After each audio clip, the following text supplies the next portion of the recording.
Hi there, my name is James Lee. Welcome to my channel 5149, where I talk business, politics, and society. Before we get going today, 5149 is officially over 1,000 subscribers. That's such an amazing milestone for us. Maybe the bow tie really is my good luck charm. I just want to say thank you to everyone for making the conscious decision to join our community, and I can't wait to see where we go next. With that being said, today I want to talk about disinformation and identify what the most dangerous form of disinformation is, in my opinion, and what we can do about it. Let's begin with a simple definition.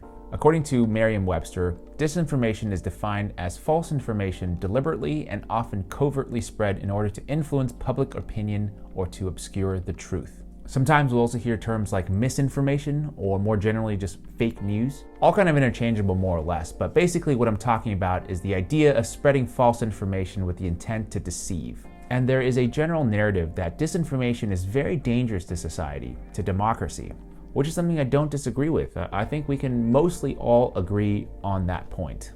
Like recently, I've seen reports claiming that the coronavirus vaccine causes people to be magnetized. Is it a combination of the protein, which now we're finding has a metal attached to it? I'm sure you've seen the pictures all over the internet of people who've had these shots and now they're magnetized. If that were true, I would be very concerned, but I know that's not true because it sticks to my neck too.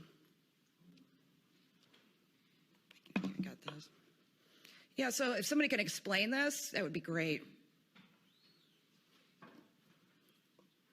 Any questions?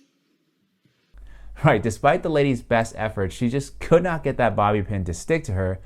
And I would say that this type of disinformation is potentially dangerous because it may lead people to make uninformed health choices, endangering themselves and potentially other people around them. Now, what about this article? Here's how scientists know the coronavirus came from bats and wasn't created in a lab. Now, that headline does not leave any wiggle room for interpretation. The coronavirus came from bats and definitely not from a lab. Case closed. But as many of us have discovered recently, we don't really know for sure, and it's becoming increasingly more likely that the origins of coronavirus might indeed be a lab leak from a virology lab in Wuhan. So to me, I would also classify that as disinformation, as it serves to deliberately shift the public's attention away from the dangers of gain-of-function research and the US's involvement with funding this type of dangerous research. And while this example of disinformation doesn't have any immediate public health implications compared to the first case with the vaccine disinformation, I actually think it's by far the more dangerous of the two. Let me explain why. The fact is, there are two instances of disinformation here, but the sources are totally different. One is just a few individuals, while the other is an Ivy League university publication, which I would consider to be a pretty authoritative source. And that is where I think our conversation around disinformation is potentially misguided. Not too long ago, Vox put out this article titled, "America's Growing Fake News Problem," in one chart, with the tagline reading, "Americans consume twice as much dubious news in 2020 as they did in 2019.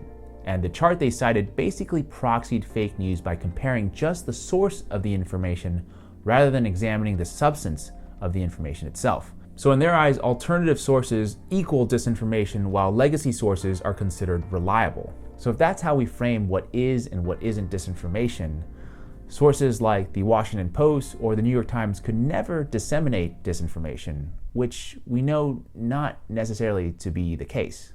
A few months ago, the New York Times reported that a Capitol police officer named Brian Sicknick died from the pro-Trump rampage at the Capitol on January 6th. But just 2 days later, it was revealed that he actually died of an unrelated stroke. But nonetheless, over the next month, at least 20 Times articles pounded the theme that Sicknick had been killed by demonstrators or died as a result of rioters' violence. None of the reports named a source for the claim or even identified the law enforcement body from which it originated. In February, the Times shifted gears to claim that Sicknick had been overcome by mace or bear spray, as references to his bloody head wound faded from view. 10 more stories followed, continuing to press the idea that Capitol violence had killed him. Not until April 19th did the Times inform their readers that Sicknick sustained no injuries at all in the melee, but had died of an unrelated stroke. That's right, not until 3 months later did they issue a proper correction to the story, and we have to wonder why. Ashley Rinsberg, in his recent book titled The Gray Lady Winked, How the New York Times Misreporting, Distortions, and Fabrications Radically Alter History, wrote, To the time, Sicknick was the perfect symbol, a devoted police officer, by all accounts a good man, put in Trump's crosshairs, a fresh indictment of a president who, according to a much larger Times narrative, had been poisoning the American political system for his entire term. When a symbol fits their narrative, they just cannot let it go. And years and decades of this type of disinformation from authoritative sources is actually really bad because, if a person is wrong or if some sketchy online news outlet is wrong, it hurts their credibility. But if an authoritative figure like Dr. Fauci or a legacy media outlet is found out to be deceitful, that hurts the credibility of not only them, but the credibility of institutions as a whole.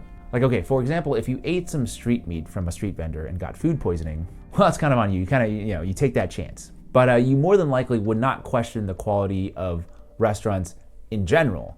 But if you discovered that health inspectors were getting paid off by restaurants in exchange for an A health grade, now that may lead you to question the integrity of all the safety ratings of all the restaurants in the area. I guess my point is that I think it's human nature to wonder about conspiracies and alternative theories. Did Lee Harvey Oswald really kill JFK? Are there lizard people running the world? Are chemtrails a way for the government to control us?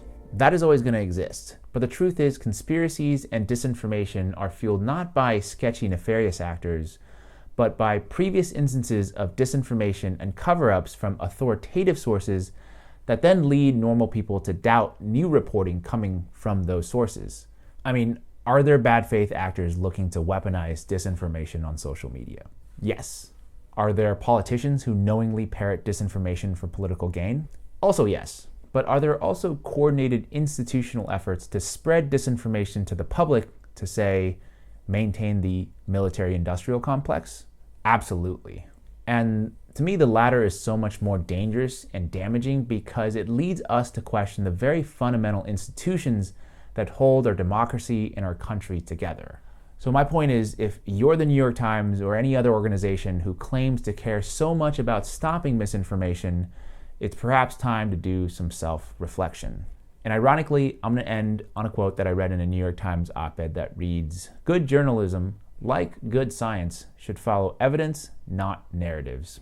It's probably a good time to start following their own advice. That's it for today. Thank you so much for watching. I'm curious, really curious to hear your thoughts about disinformation and how we can stop it. Please share your thoughts in the comments section below. If you enjoyed this video, please hit the like button and share it with your friends and family. And if you're new, please consider supporting my work by subscribing and hitting the notification bell icon so you don't miss any of my future videos. As always, thank you so much for your time, and I will see you next week.